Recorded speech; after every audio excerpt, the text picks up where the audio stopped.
Vamos começar com os patrísticos pós-nicenos. Há algumas aulas atrás eu falei sobre os patrísticos, ou a patrística. Quem lembra dessa palavra, pelo menos? Não precisa lembrar do significado.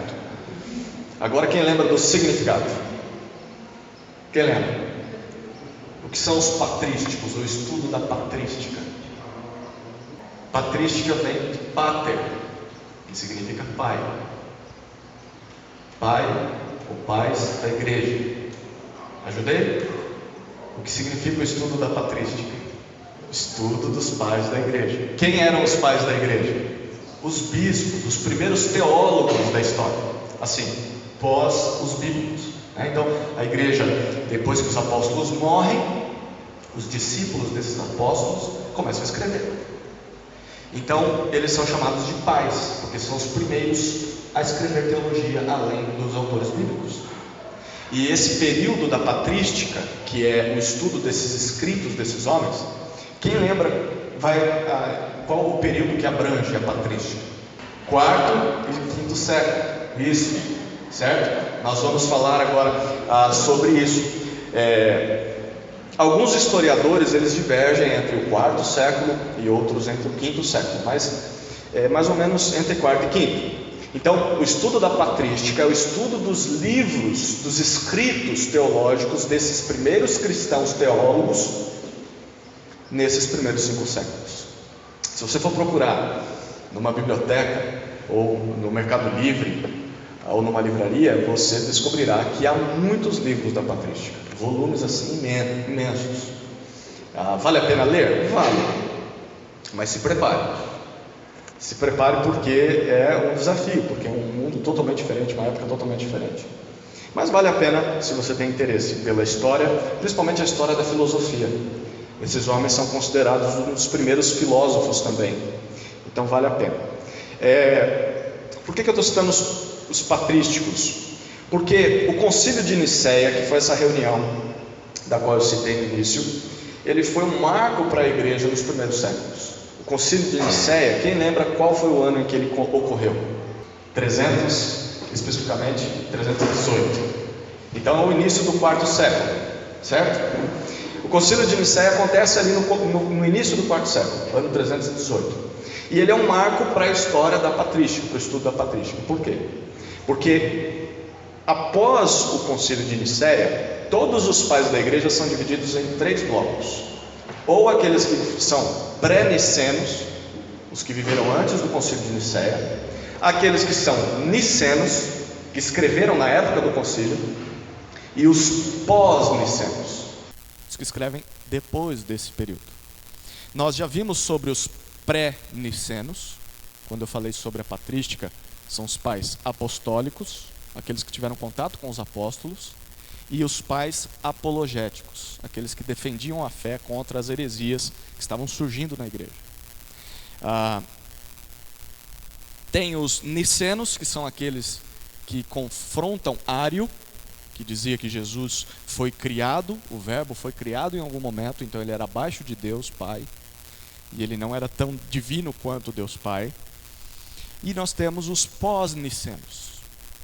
Por que eu estou citando tudo isso? Porque eu quero falar de 2 pais pós-nicenos que são super importantes para o estudo da história da igreja, não só da patrística. Eu só quero citar alguns nomes desses pós-nicenos. Você, se for estudar a história da igreja, vai ouvir esses nomes. O primeiro nome é Atanásio.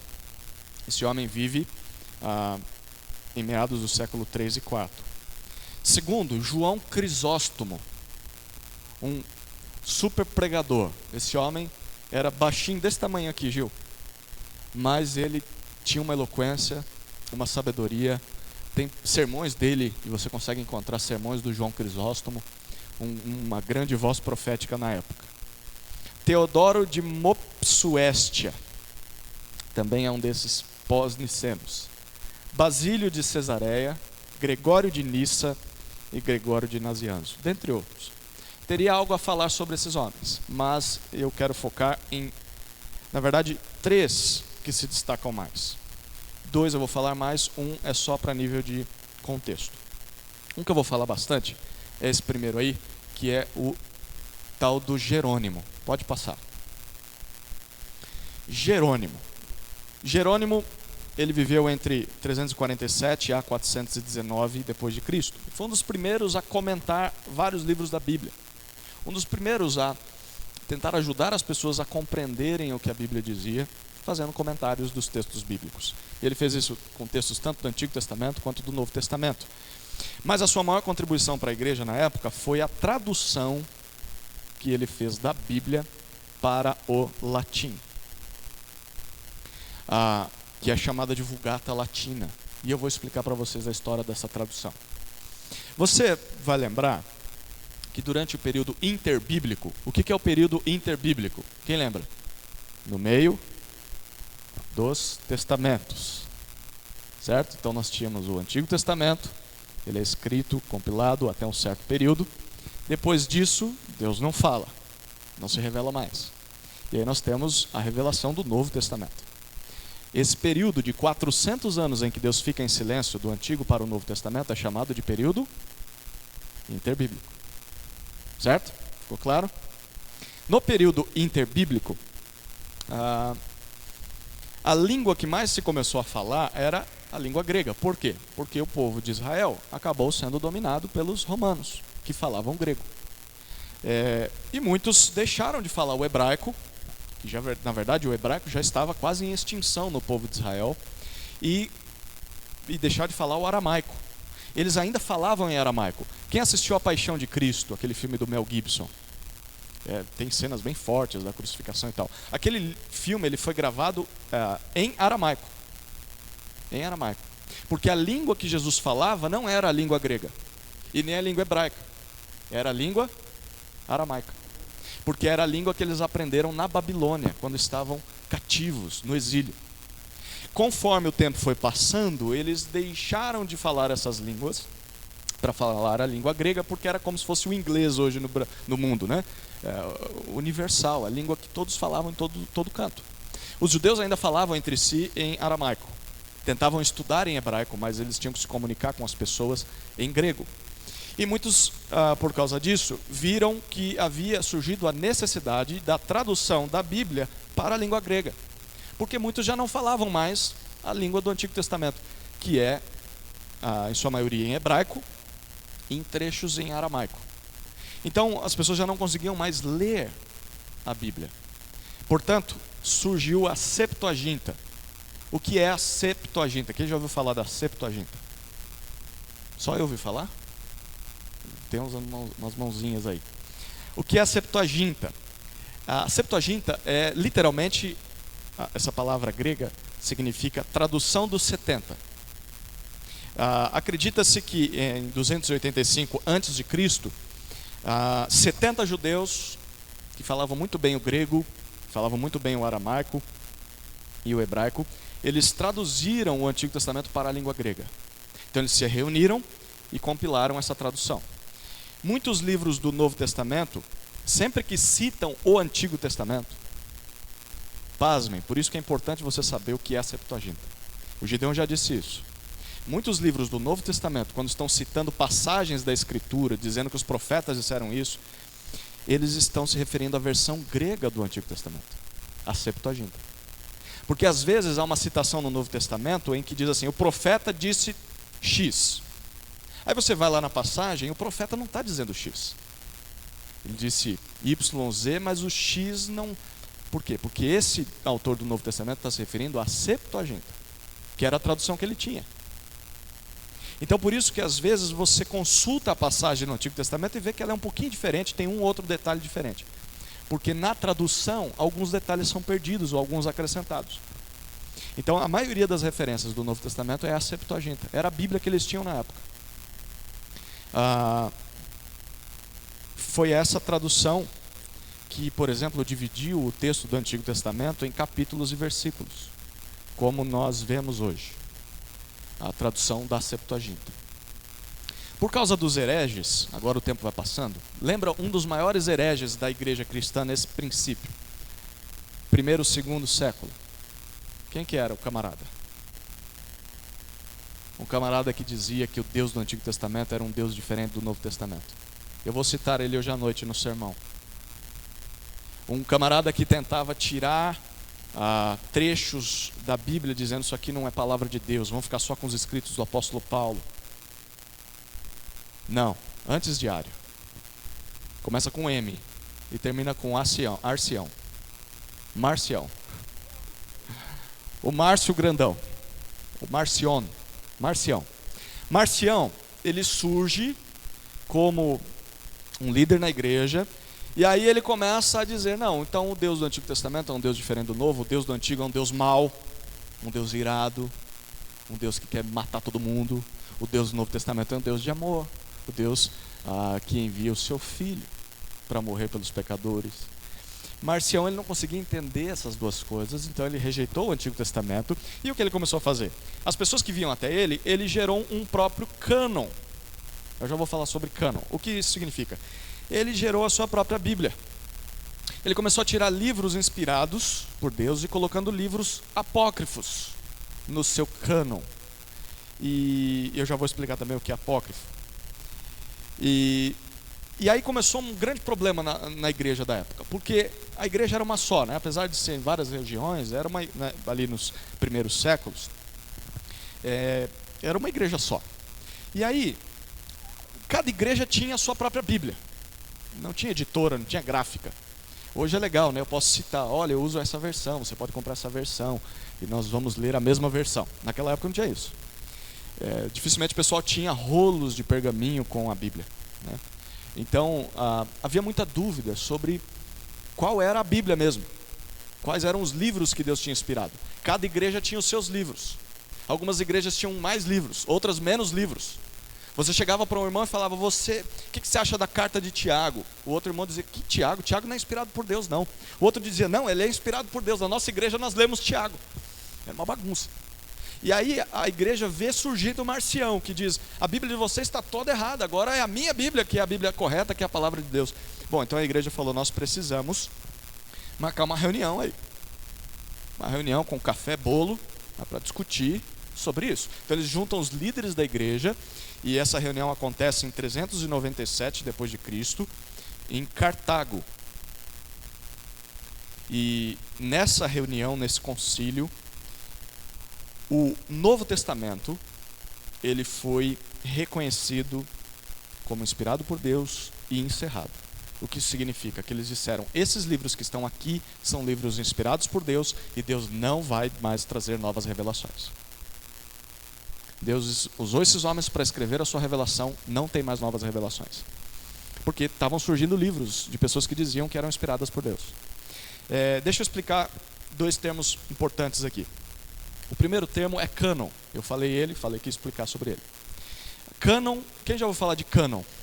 Cânon é uma palavra grega, ela não está na Bíblia nesse sentido, mas ela é usada na Bíblia uma vez ou outra, que significa cana, ou uma vara. Pensa numa fita métrica, uma trena, um bambu, algo que você usa para medir alguma coisa, tá? Ela era usada, essa cana, ela era usada como uma espécie de régua da época. Por isso, cânon passou a ser entendido como uma vara de medir, ou um padrão a ser medido. Em relação à Bíblia, cânon tem o sentido de aquilo que serve como padrão, como norma, como régua. Ou seja, o cânon da Bíblia se refere aos livros que são oficialmente aceitos como palavra de Deus, porque atingem o padrão de inspirados. Eles atingem a medida de livros inspirados por Deus. Eles dão certinho na régua. Outros livros não davam, outros livros pareciam menores, não atingiam a régua. Ficou claro que é cânon da Bíblia, uma régua que avaliava se o livro era inspirado por Deus ou não. Como se fosse uma régua, né? Isso não significa que porque os pais da igreja disseram que um livro era a palavra de Deus, que esse livro simplesmente se tornava inspirado por Deus. O Davi citou o ato de canonizar alguém. E é o que a Igreja Católica Romana faz, depois de várias provas, eles têm que provar que o camarada fez algum, ou a mulher fez algum milagre, né? E aí eles canonizam aquela pessoa que faleceu. E ela se torna santa, por meio de quem você pode agora orar. Você pode orar a esse santo, você pode pedir milagres a esse santo, E ele também pode fazer mediação entre você e Deus de alguma maneira. Quando nós falamos do cânon bíblico, os papas fazem isso. Eles canonizam uma pessoa. Então, a partir daquele momento, aquela pessoa que viveu como um pecador, uma pecadora, Madre Teresa de Calcutá, pecou. E eu sei disso não porque eu conheci ela, mas porque a Bíblia diz que todos pecaram. Mas, depois da morte dessa pessoa, simplesmente por decisão das autoridades da Igreja Católica Romana, eles dizem que essa pessoa é santa. Mas ela não era santa, mas ela se torna santa. O cânon da Bíblia não é isso. Você pegar um livro que não é inspirado por Deus e passar pela liderança da igreja e agora ela dizer, agora é inspirado por Deus. Então, porque nós decidimos, vai se tornar a palavra de Deus. De jeito nenhum. Na verdade, o livro já era inspirado. Já tinha sido inspirado na sua escrita. O que essas reuniões faziam eram simplesmente identificar esses livros. Eles pegavam todos e falavam, vamos avaliar esse. Esse aqui foi inspirado por Deus? Foi. Então nós reconhecemos ele. Nós, então, divulgamos ele como um livro inspirado por Deus. E esse aqui não. Porque ele não atinge as estipulações, não atinge a régua de um livro inspirado. Ele não está à altura de um livro inspirado por Deus. Então não foi inspirado. A gente só está identificando isso. Enquanto eles reconheciam os livros inspirados, eles também identificavam os que não eram. Os que eram chamados apócrifos. Agora sim a palavra significa os livros que não são inspirados por Deus. Deixa eu explicar a palavra apócrifo. Já ouviu falar? Se não ouviu, ouviu agora. Eu já falei ela. Apócrifo vem de uma outra palavrinha grega que significa oculto ou escondido. Em relação aos livros da Bíblia, essa palavra é usada no sentido de algo que não é genuíno, algo que é falso. Esses livros apócrifos, eles nasceram em dois momentos da história.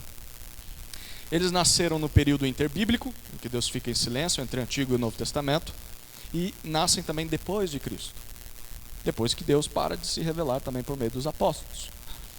Nessas épocas, muitos começaram a escrever vários livros, alegando que aquilo que estavam escrevendo vinha de Deus, como se Deus os tivesse escolhido para dar uma nova revelação ao povo.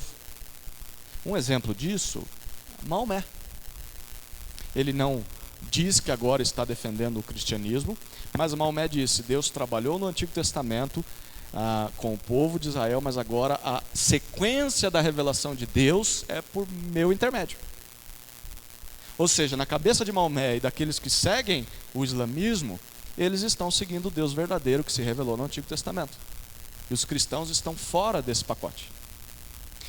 Como Maomé, eu já falarei sobre ele, espero conseguir chegar a tempo nele, livro dos Mormons, dentre tantos outros. E não só livros que eles diziam ser uma nova Bíblia, por exemplo.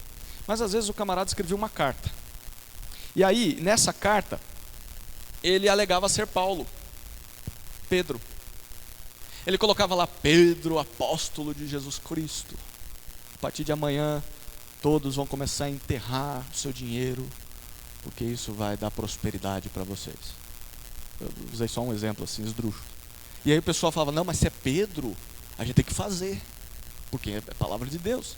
Mas só porque estava escrito Pedro lá. Naquela época, não tinha um selo, né? Não tinha, era difícil você identificar o que era ou o que não era uma carta de uma pessoa. Né? Não era só consultar lá no Correios, de onde veio essa carta aqui? Eu quero saber, eu quero buscar de quem foi o remetente. Não tinha isso. Né? Você pegava o pergaminho, ou você confiava ou não confiava. Tinha outros ainda que queriam validar livros como o livro de Enoque. Pessoas que queriam validar o Evangelho de Maria. Não que Maria tenha escrito, a mãe de Jesus tenha escrito um evangelho, mas as pessoas escreveram um evangelho depois e colocaram, foi Maria que escreveu isso aqui. E foi inspirado por Deus também. Enfim, os apócrifos antes de Cristo, aqueles no período interbíblico, eles queriam ser acrescentados ao Antigo Testamento, eles eram os seguintes. Talvez você que tem uma cultura católica romana, você vai lembrar desses livros. Tobias, a Sabedoria de Salomão, um livro que está lá na Igreja Católica, Eclesiástico, não é Eclesiastes, Eclesiástico, Baruque, 1ª e 2ª Macabeus. Nós falamos sobre os Macabeus, né? Foram aqueles que fizeram revoltas contra o Império Romano. Eles também escreveram algumas coisas, livros que eles consideravam históricos, né? Relatando como foram as batalhas deles. O pessoal queria dizer que isso era inspirado por Deus. Por quê? Porque eles valorizavam muito os macabeus, aquela família. E além desses livros, que eram livros inteiros, haviam partes de livros como 7 capítulos do livro de Esther, na igreja, na Bíblia Católica há esses trechos, um pedaço do capítulo 3 de Daniel, uma inserção ali no capítulo 3 de Daniel, e também 2 capítulos inteiros, capítulo 13 e 14 na Bíblia Católica Romana de Daniel, onde você vê a história de Susana e de Bel e o dragão. Você pegar uma Bíblia Católica Romana, Daniel, capítulos 13 e 14, vai contar essas histórias, que na época diziam, não, é inspirado por Deus, então nós temos que considerar. Foram coisas escritas depois de Daniel. Os apócrifos do Novo Testamento, então, que surgem após a morte dos apóstolos, ou até na vida dos apóstolos, os evangelhos dos hebreus, o evangelho dos egípcios, o evangelho de Gamaliel, o evangelho de Tomé, o evangelho dos ebionitas e o evangelho de Maria. E além desses evangelhos, haviam cartas que diziam ser palavra de Deus. As 7 epístolas de Inácio, a epístola de Policarpo, esses 2 homens foram pais da igreja. E alguns dos escritos deles, o pessoal dizia, não, é inspirado por Deus, eles viveram lá com os apóstolos, só pode ser. Haviam também os Atos de Paulo, não só os Atos dos Apóstolos, mas narrativas, as histórias de Paulo, os Atos de André, tirando Apocalipse de Tomé e Apocalipse de Paulo. Dentre tanta coisa, o que é a palavra de Deus e o que não é? Surge, então, a necessidade de identificar o que era inspirado por Deus e o que não era. Então, como que a igreja avaliava? Qual que era a régua para medir os livros? Então, vamos imaginar uma régua aqui, tá? Na vertical. Havia outros itens, mas eu vou resumir em 3. Pensa na régua, na vertical. Eu vou resumir em 3. Primeiro item, primeiro teste. Aquele livro que chegou à mão dos irmãos ali em Cartago. Primeiro, esse livro foi escrito ou foi autorizado por um apóstolo? Foi um apóstolo que escreveu ou ele autorizou alguém a escrever? Por exemplo, o evangelho de Marcos. Quem foi Marcos? João Marcos era um jovem, provavelmente um que acompanhou Jesus. Alguns que dizem até que a última ceia foi realizada na casa dele. Ele era um adolescente na época, na casa da mãe dele, que era muito rica. Isso é tradição, não é comprovado. Mas que com o tempo João Marcos se torna um grande discípulo. Ele é sobrinho de Barnabé, um grande discípulo de Paulo, e ele vai numa viagem missionária com Paulo, mas ele abandona Paulo, porque parece que provavelmente ele achou que o negócio não era o que ele esperava, né? Ele achava que missões era uma coisa, ir por todo mundo e tirar fotografia. Aí ele foi, e Paulo disse, não é tirar fotografia não, é pregar o evangelho e ser apedrejado se necessário. E provavelmente Marcos diz isso, eu não quero não. E ele volta. E aí numa segunda viagem, Barnabé diz, eu quero levar meu sobrinho querido. Paulo diz, você não vai levar coisa nenhuma, ele abandonou a gente, eu não quero saber dele. E eles brigam, e é briga mesmo, só não sai no tapa.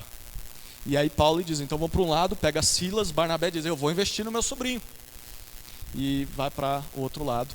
Futuramente na vida de Paulo, ele parece que muda o coração dele, porque Marcos também se transforma. Marcos se torna um grande homem de Deus, pregador. E aí no final da segunda carta de Paulo a Timóteo, que é o finalzinho da vida de Paulo, ele diz, me traz Marcos, porque ele me é útil. Parece que Paulo diz, agora eu quero ele comigo, né? Ele amadureceu, eu também acho que preciso pedir uns perdão para ele aí. E por que eu estou citando Marcos? Porque Marcos escreveu o Evangelho segundo Marcos, certo? Está na sua Bíblia. Marcos não era apóstolo. Marcos era um adolescente provavelmente na época de Cristo. Não foi um dos 12. E por que nós temos isso como um livro inspirado por Deus? Já parou para pensar? Tem uma outra questão no livro de Marcos, lá no capítulo 16, mas eu não vou citar não. Essa dá mais dor de cabeça ainda. Mas Marcos, ele escreve o evangelho dele, provavelmente aos pés do apóstolo Pedro. Provavelmente. Então, Marcos começou a acompanhar o evangelho, o ministério de Pedro. E aí Pedro conta tudo que ele viu no evangelho, na vida de Cristo, tudo aquilo. E aí quando Marcos fala, não, eu tenho que escrever esse negócio. E aí Pedro vai narrando para ele, ele vai escrevendo. Então o Evangelho de Marcos é a vida de Cristo, o ministério de Cristo, as palavras de Cristo na perspectiva de Pedro. Um livro autorizado por um apóstolo. Então, o que a igreja em Cartago ali fez? Foi escrito por um apóstolo ou foi autorizado por um apóstolo, como o Evangelho de Marcos? Sim. Esses apóstolos eram pessoas, representantes autorizados de Cristo. Então, ok. Segundo crivo. Segundo teste. Esse livro tem um conteúdo teológico coerente? O que eles faziam? Agora eles liam o livro. E esse livro era comparado com os outros livros que já eram considerados inspirados por Deus.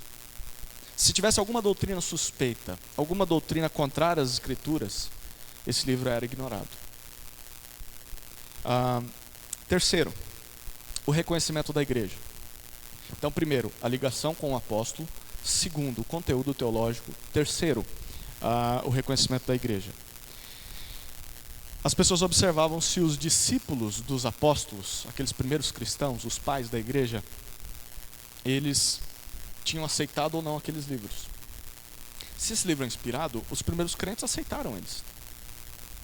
Então, nessa reunião de Cartago, os 33 livros do Antigo Testamento, que nós temos hoje na nossa Bíblia, e os 27 livros do Novo Testamento, que temos na Bíblia protestante, né, foram aceitos como inspirados por Deus.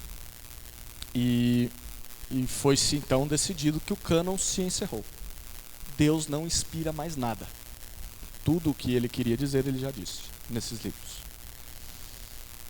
É aqui que entra Jerônimo. Falei tudo isso para falar desse camarada.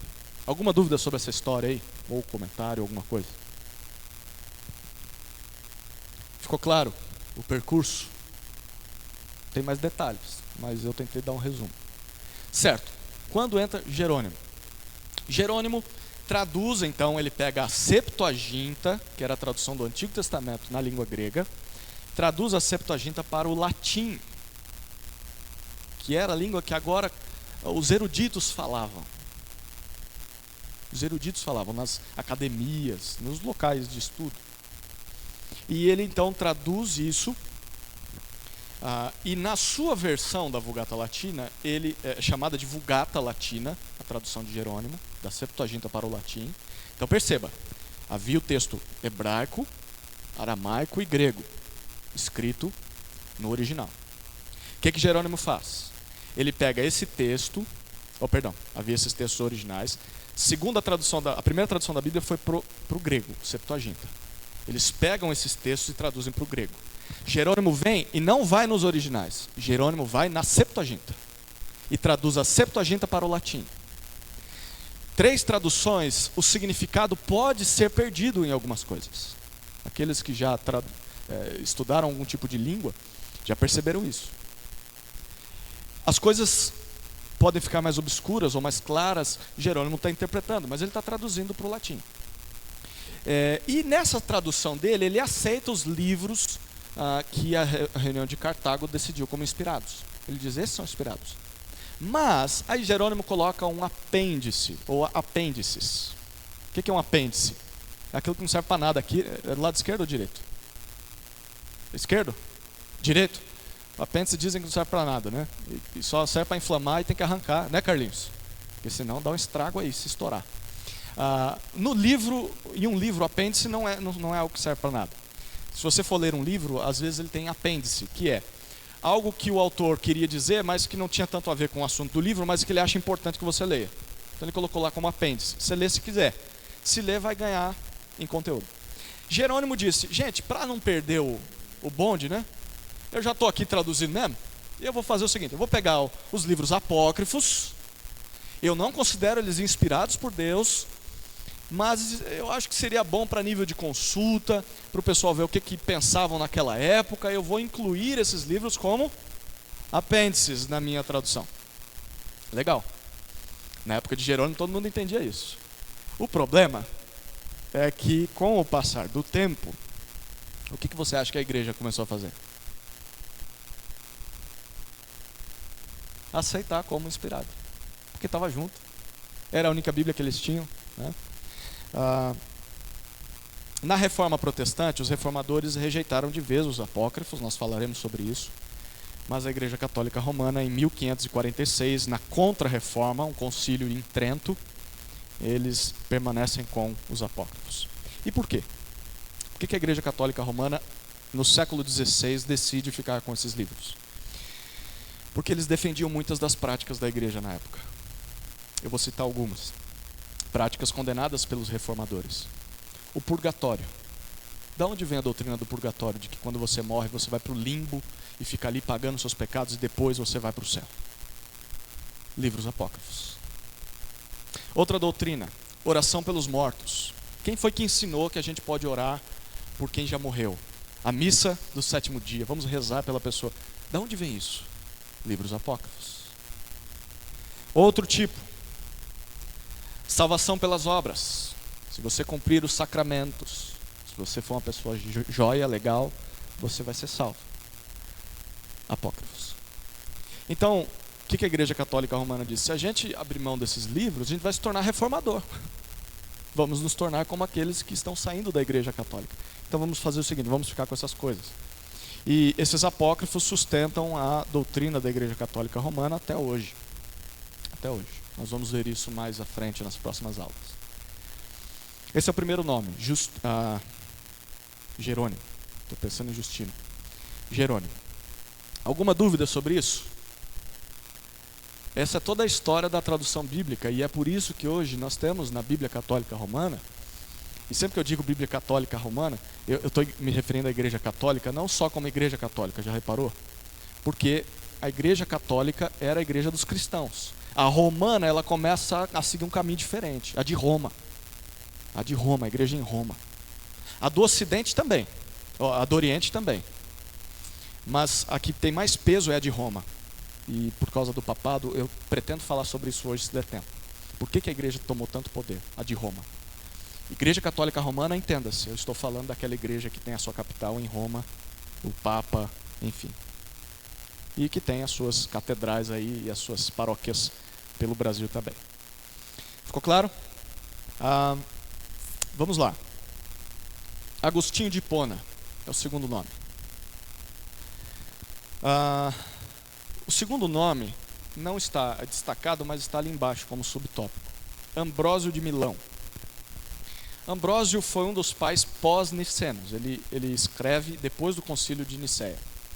Ambrósio era um governador do império, antes de ser convidado para ser bispo. Governador do Império Romano. Quando ele recebe o convite, então ele abdica do seu cargo político, ele abdica dos seus bens, ele dá os seus bens aos pobres e ele passa a estudar intensivamente as Escrituras. E esse homem foi um grande administrador, porque era um político, foi um grande teólogo e foi um grande pregador.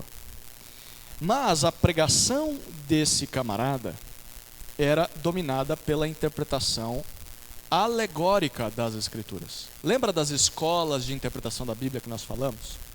Haviam 3 escolas principais, e a escola de Ambrósio de Milão é aquela escola que interpretava a Bíblia, a escola africana, que interpretava a Bíblia de uma maneira alegórica.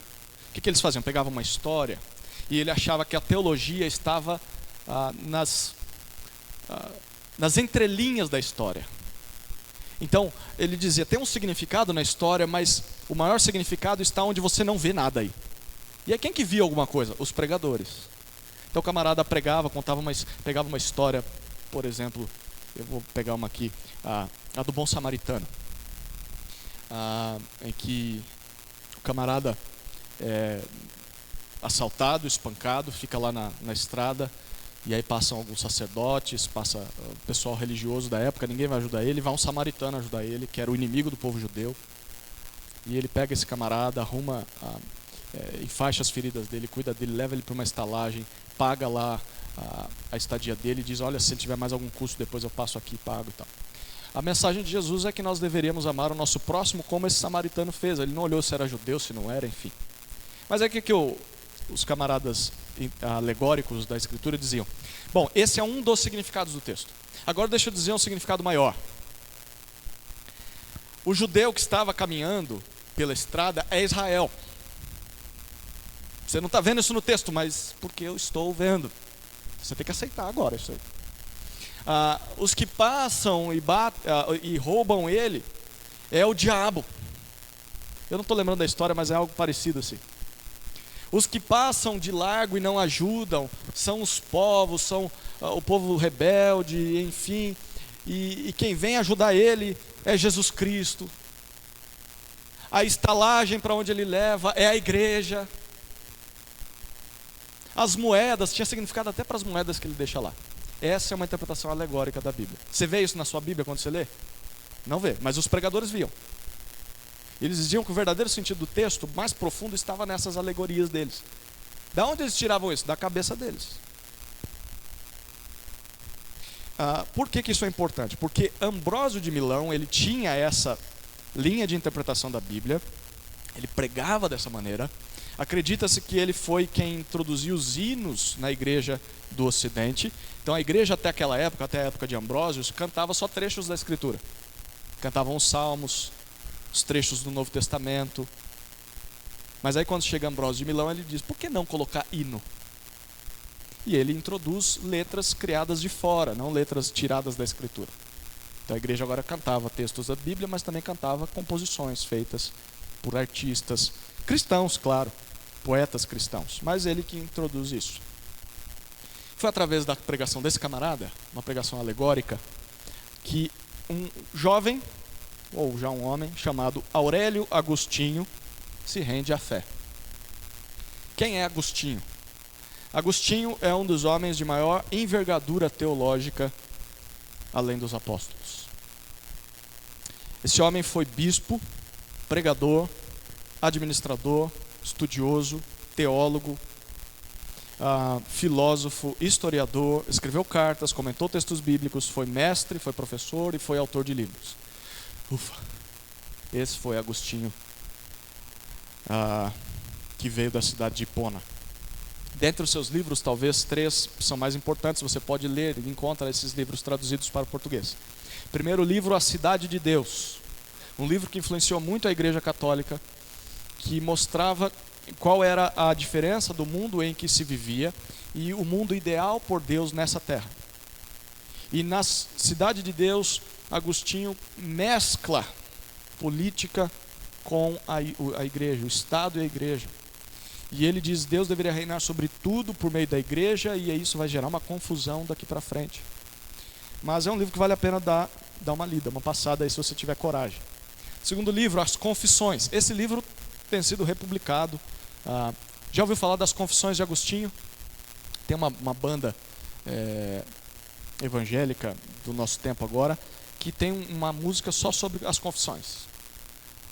Quem lembra aí qual é o nome da banda? Você lembra, Gabriel? Dort. Banda Dort, se não me engano. Eles têm uma música Confissões, que é um resumo das Confissões de Agostinho, que são coisas que ele confessava a Deus. Ele foi escrevendo isso: Deus, eu confesso que eu andei perdido e o Senhor me salvou, enfim, esse tipo de coisa. Terceiro livro, sobre a doutrina cristã. Vale a pena se você quiser aprender um pouco mais sobre Agostinho. A base da teologia dele está nesses 3 livros aí.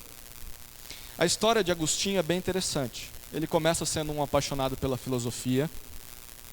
Depois ele passa a ser um adepto do maniqueísmo. A gente falou sobre essa heresia, que era um grupo cristão herético que acreditava no dualismo. O que é isso?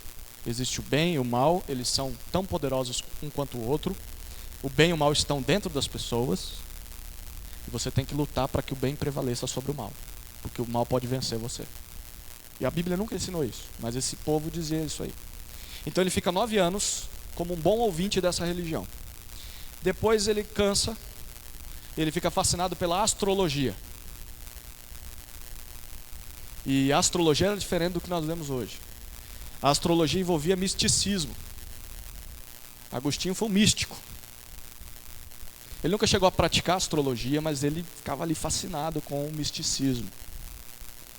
E depois de todas essas aventuras, ele acabou se tornando um cético. Eu não acredito mais em nada. Já passei por todos os lugares e não achei a verdade, cansou. E aí ele se converte aos 32 anos, ouvindo a pregação de Ambrósio de Milão, aquela pregação que ele viajava lá, Mas ele se converte. E aí ele se torna um grande professor e defensor do cristianismo. E aí ele começa a defender contra aquelas filosofias que ele antes acreditava. Porque agora ele conhece tudo aquilo lá, ele fala, olha, o cristianismo é totalmente diferente disso, deixa eu mostrar para vocês. E ele escreve essas coisas. Em finalzinho do século IV, 396, ele se torna bispo em Hipona, que é o norte da Argélia, a atual Argélia, na África. E o episcopado desse homem dura 34 anos. Ele pastoreia ali em Hipona por 34 anos. Um dos seus maiores trabalhos como bispo foi contra os ensinos de um homem chamado Pelágio. Quem já ouviu falar do Pelágio? Que é o responsável pelo pelagianismo. Você já ouviu falar? Gente, esse conflito aqui é importantíssimo que nós conheçamos. Os escritos de Agostinho contra Pelágio. Por quê? Eu vou explicar por quê. Pelágio, contra Pelágio, Agostinho escreveu 3 volumes, 3 livros contra as ideias desse homem. Pelágio era um monge que dizia, presta atenção no que ele dizia. Você vai identificar que há muito pelagiano hoje em dia. Muita gente que acredita como Pelágio. Talvez você seja, não, tomara que não.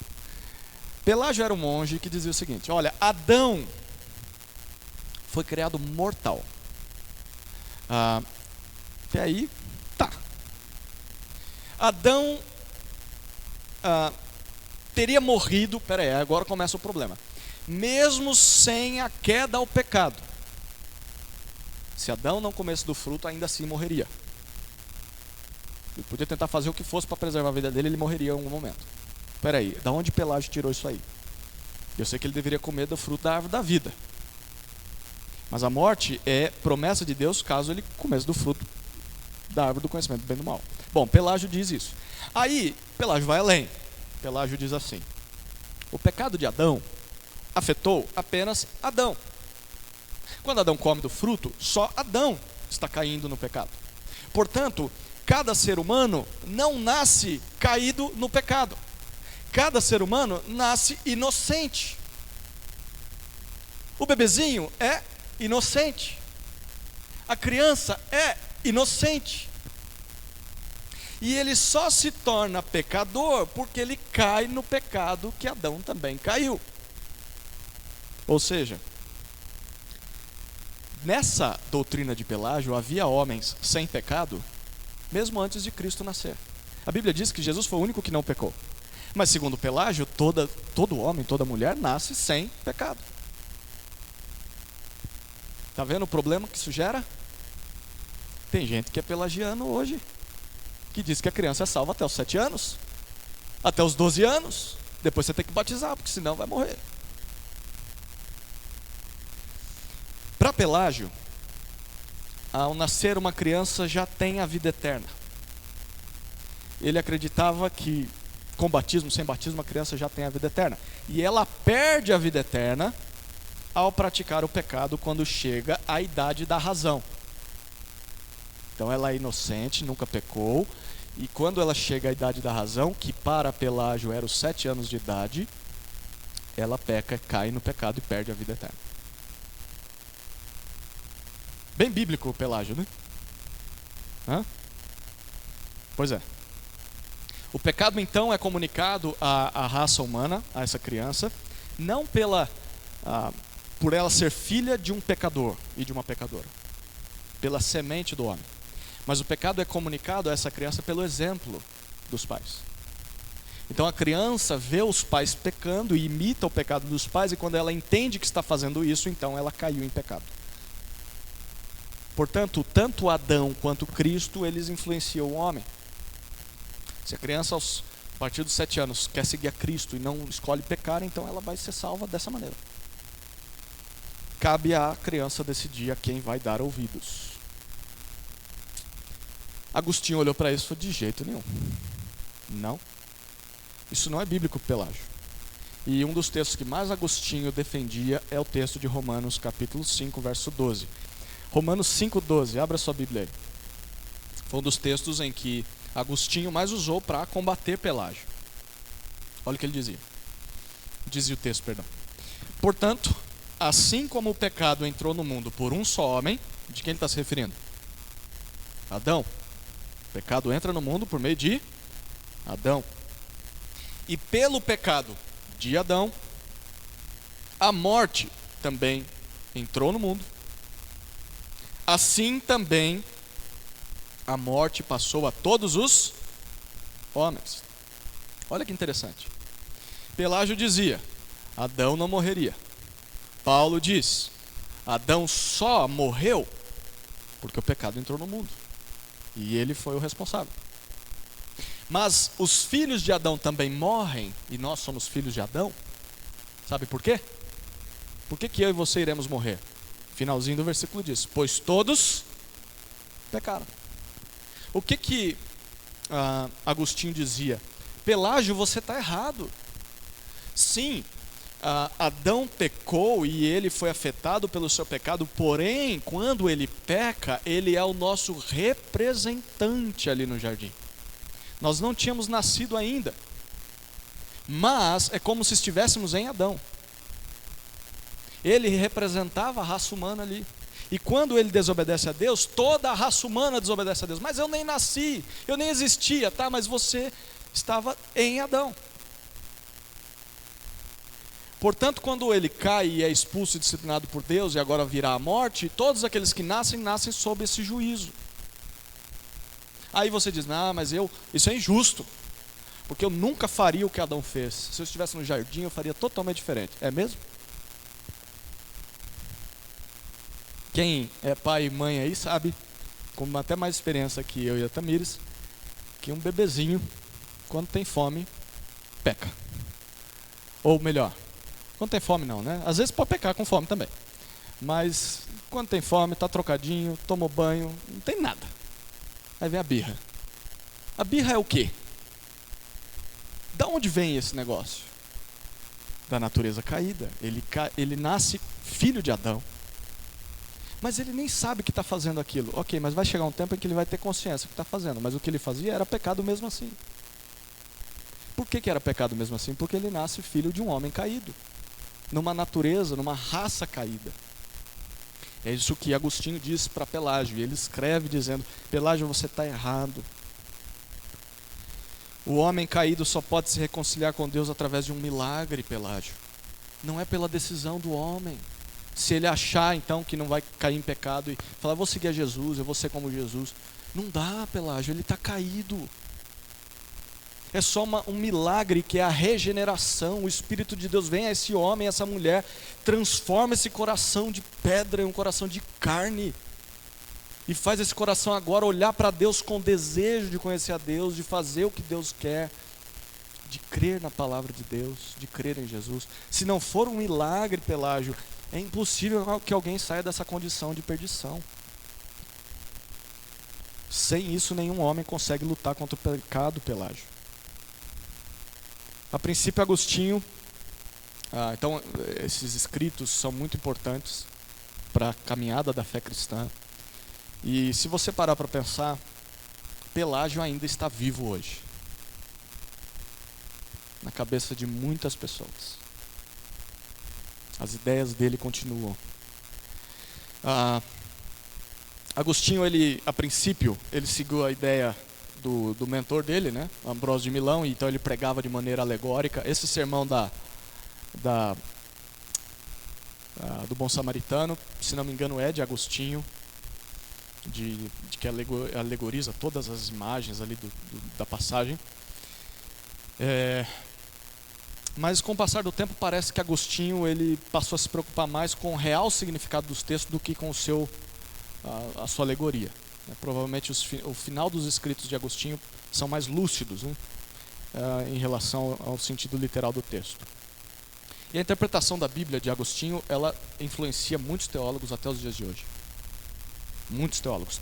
E aqui é interessante, tanto os católicos romanos quanto os protestantes, eles dizem: Agostinho é nosso. Tanto que é comum até os protestantes chamarem Agostinho de santo. Eu me recuso a chamá-lo de santo.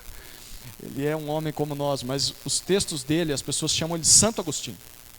Santo Agostinho. Os católicos dizem, Santo Agostinho é nosso. Os protestantes dizem, ele é nosso, não é de vocês não. É uma luta, né? Tem hora que Agostinho... Bom, pode ficar para vocês, católicos, porque o que ele disse aqui... Mas tem hora que a gente fala, não, Agostinho estaria nessa igreja batista aqui, porque ele crê no que nós cremos. Bom, o que nós podemos aprender com tudo isso aqui? O que te chama a atenção? Eu vou parar por aqui, porque nós, para entrar no próximo assunto, eu precisaria de mais tempo. Eu destaco 2 lições. A primeira é agradecer a Deus pela preservação e tradução das Escrituras.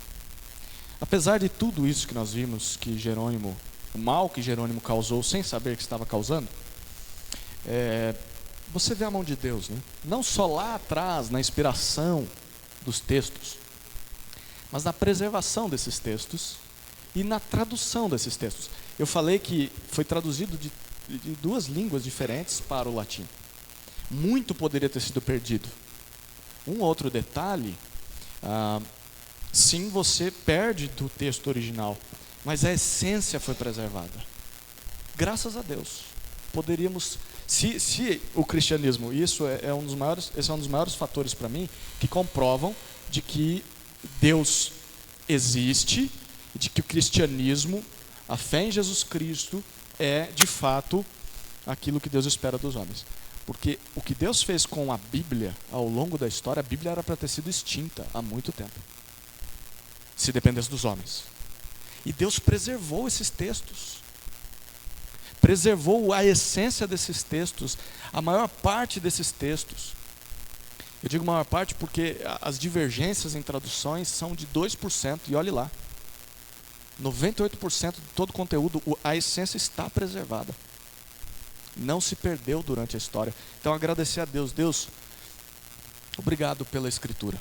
A gente às vezes não valoriza tanto esse livro aqui. Os primeiros cristãos não tinham isso aqui. Você queria uma porção da Escritura, você tinha que ir para o culto. E às vezes nem o pregador tinha uma porção da Escritura, ele tinha que lembrar de cor. Porque os pergaminhos eram meio que artigo raro na época. Nós temos hoje no celular, né? E às vezes dá preguiça de abrir. Uma das coisas, gente, se você faz isso, não faça. E eu vou te cobrar hoje à noite. Mas uma das coisas que eu sinto muita dor no coração de ver é quando nós vamos estudar um texto bíblico e você abre a sua Bíblia e aí quando é terminada de ser lida a passagem, fechou a Bíblia e não abre mais a Bíblia. Abra e confira, deixa ela aberta ali, olha, é isso mesmo. Foi tanto trabalho para que isso fosse preservado, valorize esse texto. Valorize a mensagem desse texto. Se você tiver com a Bíblia fechada hoje à noite, você vai ver. Eu vou jogar minha Bíblia em você. E a melhor maneira de agradecer a Deus pela preservação da Escritura é escutando a Escritura, obedecendo a Escritura, estudando a Escritura, sendo teólogo, que é estudar sobre Deus. Teologia é isso, estudo sobre Deus. Uma segunda e última lição que eu destaco é que nós podemos louvar a Deus, agradecer a Deus pelos teólogos da história, bons teólogos que defenderam a fé cristã de heresias. Agostinho é um desses homens. Ambrósio com as suas contribuições, mas eu destaco mais Agostinho de Hipona. Como nós lemos a carta de Judas, né? Judas chama todos os cristãos a batalharem pela fé. Talvez você nunca chegue à estatura de Agostinho de Hipona. É bem difícil que chegue. Mas pode tentar. Mas mesmo que você talvez nem saiba ler, talvez nem enxergue mais, talvez nunca tenha ido à escola, você é chamado também a batalhar pela fé, a defender a sã doutrina. A sã doutrina que você ouve, que você vê sendo aplicada na vida das pessoas. Viver essa doutrina. Falar do seu jeito, simples, às vezes errado, mas defender a fé cristã. E dizer, isso é heresia. Eu não sei explicar como, mas isso não é doutrina. Isso é pelagianismo. Mas não é Bíblia. Então, nós devemos trabalhar para conhecer a doutrina. Mesmo que você tenha dificuldade de aprendizado, mesmo dificuldade de leitura, valorize aulas como essas. Valorize pessoas, talvez nunca vá ler um livro inteiro de teologia, mas valorize quem leu e quem está ensinando para você. Tome nota. aprenda o máximo que você puder para que você possa defender a sã doutrina e, principalmente nos dias de hoje, identificar falsos ensinos. Identificar. Se a pessoa chega para nós e diz, eu sou evangélica. Hoje o maior campo missionário do Brasil não está no carnaval. Sabe onde está?